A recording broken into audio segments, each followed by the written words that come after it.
കോരങ്ങോട് തദ്ദേശവാസികളുടെ സ്വൈര്യജീവിതത്തിന് ഭീഷണിയായ തെരുവുനായ വളർത്തു കേന്ദ്രം മാറ്റിസ്ഥാപിക്കണമെന്നാവശ്യപ്പെട്ട് കോരങ്ങോട് പൗരസമിതിയുടെ നേതൃത്വത്തിൽ ധർണ നടത്തി. ധർണ വാർഡ് കൌൺസിലർ സബീർ PSA ഉദ്ഘാടനം ചെയ്തു. തദ്ദേശവാസികളുടെ സ്വൈര്യജീവിതത്തിന് ഭീഷണിയായി മാസങ്ങളായി പ്രവർത്തിച്ചു വരുന്ന മലപ്പുറം കോരങ്ങോട് വളവിലെ തെരുവുനായ വളർത്തുകേന്ദ്രം ഉടനടി മാറ്റിസ്ഥാപിക്കണമെന്നാവശ്യപ്പെട്ട് കോരങ്ങോട് പൗരസമിതിയുടെ നേതൃത്വത്തിൽ പ്രതിഷേധ ധർണ നടത്തി. ധർണ വാർഡ് കൌൺസിലർ സബീർ PSA ഉദ്ഘാടനം ചെയ്തു. സമിതി ചെയർമാൻ ബാബുരാജ് കോട്ടക്കുന്ന് അധ്യക്ഷത വഹിച്ചു. സമിതി സെക്രട്ടറി മലയിൽ ഹംസ സ്വാഗതവും റിയാസ് താഴത്തേതിൽ നന്ദിയും പറഞ്ഞു. National human right vice president Suresh Areekode, banner സാംസ്കാരിക സമിതി കൺവീനർ ബോസ് മാസ്റ്റർ, കുന്നുമ്മൽ കൂട്ടായ്മ നാട്ടുകൂട്ടം സെക്രട്ടറി ഷംസു തറയിൽ തുടങ്ങിയവർ സംസാരിച്ചു. കാര്യമായിട്ട് എടുത്തു കഴിഞ്ഞാൽ അത്രയും നന്ദി. വേണ്ടപ്പെട്ട അധികാരികളെ ശ്രദ്ധിച്ചിട്ടില്ല എന്ന് ഇയാൾ നുണ പറയുകയാണ്.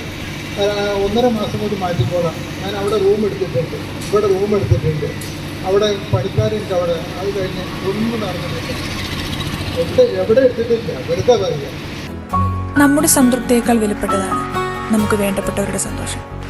പരിശുദ്ധമായവ ഹൃദയപൂർവ്വം സമ്മാനിക്കുമ്പോൾ നമ്മുടെ സന്തോഷവും ഇരട്ടിയാകും.